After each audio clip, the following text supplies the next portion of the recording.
नमस्कार दोस्तों, स्वागत है आपका मेरे चैनल पे। दोस्तों, जैसा कि आप जानते हैं कि पाकिस्तान अब FATF की ग्रे लिस्ट के अंदर ही रहेगा अगले कुछ 5 या 6 महीनों के लिए। तो ऐसे में दोस्तों उनके फॉरेन मिनिस्टर शाह महमूद कुरैशी ने भी एक बयान दिया है इंडिया से बातचीत को लेके, और साथ ही इस समय पाकिस्तान के हालात क्या हैं और इस गवर्नमेंट ने क्या किया है उनके खिलाफ, इसी के ऊपर बात करेंगे। चलिए दोस्तों शुरू करते हैं। तो दोस्तों, शाह महमूद कुरैशी ने एक्चुअल में अपनी नाकामी छिपाने के लिए जो FATF पे उन्हें मिली है उसी के लिए ये बात कही है कि इंडिया के साथ बातचीत करने का माहौल नहीं है। और उन्होंने कश्मीर के ऊपर बोलते हुए कहा कि कश्मीर के अंदर बहुत ही बुरा हाल है, प्रेस को वहां पर अलाउ नहीं किया जा रहा, फ्रीडम ऑफ स्पीच की वहां पर कोई आज़ादी नहीं है, ऐसी बहुत सी उन्होंने बातें कही। लेकिन एक्चुअल में दोस्तों दुख उन्हें यही है कि FATF में इंडिया के प्रयास से अब पाकिस्तान को अगले 5-6 महीनों के लिए ग्रे लिस्ट के अंदर ही रहना पड़ेगा। और खुद पाकिस्तान के अंदर प्रेस का क्या हाल है ये आप सभी को पता है। वहां पर अभी कुछ दिन पहले ही दंगे का माहौल था, सिविल वार जैसे हालात हो गए थे, तो मीडिया को बिल्कुल भी आज़ादी नहीं थी इसे कवर करने की, और जो आर्मी पास करती थी उसे ही बोलना पड़ता था। और इसकी बजाय वे ब्लेम लगा रहे हैं हमारे ऊपर। अभी महबूबा मुफ्ती को रिलीज किया गया है तो वे डेली प्रेस कॉन्फ्रेंस कर रही हैं और जो उनके मन में आता है बोल रही हैं, फिर भी उनको कोई भी नहीं रोक रहा।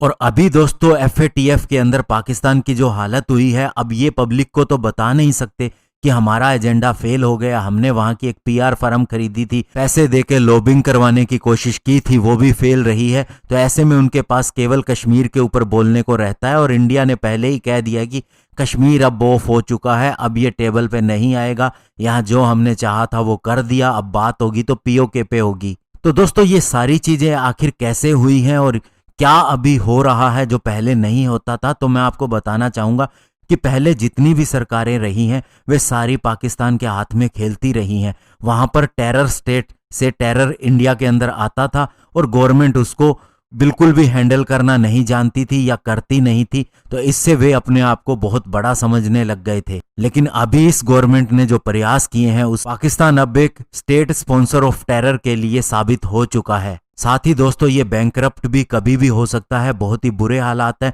सऊदी अरेबिया और UAE से इसे फंड मिला करता था जो अब बिल्कुल ही बंद हो गया है। और इवन दोस्तों FATF में भी सऊदी अरेबिया ने पहली बार पाकिस्तान के खिलाफ वोट किया है। अब पाकिस्तान की औकात सिर्फ इतनी रह गई है कि वह एक वैसल स्टेट या फिर कहें चाइना की कॉलोनी बन के रह गया है। और पाक के पास कुछ भी नहीं है, केवल एक्सपोर्ट करने के लिए टेररिज्म है जिसे अब कोई नहीं लेने वाला है, और ये बात सभी को पता लग चुकी है। पाकिस्तान में लोगों के पास 2 टाइम के खाने के लिए पैसा नहीं है, लेकिन अगर उनकी आर्मी के जनरल की बात करें तो उनकी प्रॉपर्टी न केवल पाकिस्तान के अंदर बल्कि बहुत से देशों के अंदर है, जिसमें ऑस्ट्रेलिया, दुबई, US, UK शामिल है।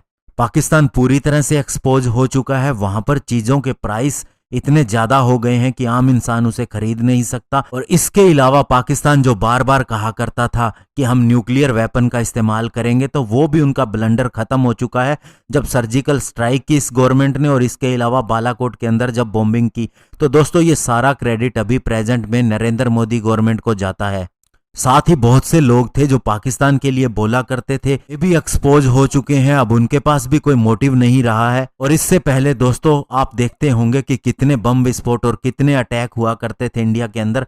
अभी केवल कश्मीर को छोड़ के कहीं भी पिछले 6-7 सालों के अंदर कोई अटैक नहीं हुआ, और इसके अलावा कश्मीर में भी ये सारी चीज़ें कम हो चुकी हैं। और इसी के लिए दोस्तों नरेंद्र मोदी सरकार ने उस समय कश्मीर में महबूबा मुफ्ती के साथ में सरकार बनाई, ताकि उन्हें डीपली पता चल सके कि ये चीज़ें कैसे चला करती हैं और इसके अंदर कहाँ से फंडिंग होती है। और उसके बाद इन्होंने न केवल 370 को हटाया बल्कि सारी चीज़ें सोल्व कर दी। और दोस्तों सबसे बड़ी बात, पाकिस्तान ग्रे लिस्ट में है तो वह इससे निकलने का प्रयास करेगा। थोड़े से पॉइंट के ऊपर उसकी कमी बची है तो ये ज़्यादा अच्छा है। अगर उसे ब्लैक लिस्ट कर दिया जाता तो वह फिर उम्मीद ही छोड़ देगा इससे निकलने की, और फिर इंडिया के लिए ज़्यादा खतरनाक होगा, क्योंकि फिर वह अपनी सीधी टेरर एक्टिविटी को अंजाम देगा, क्योंकि उसके ऊपर ठप्पा तो लग ही गया है। और इस तरह दोस्तों वह हर तरह प्रयास करता है बचने का, लेकिन आखिर में होता कुछ नहीं और न ही उसे फंड मिल रहा।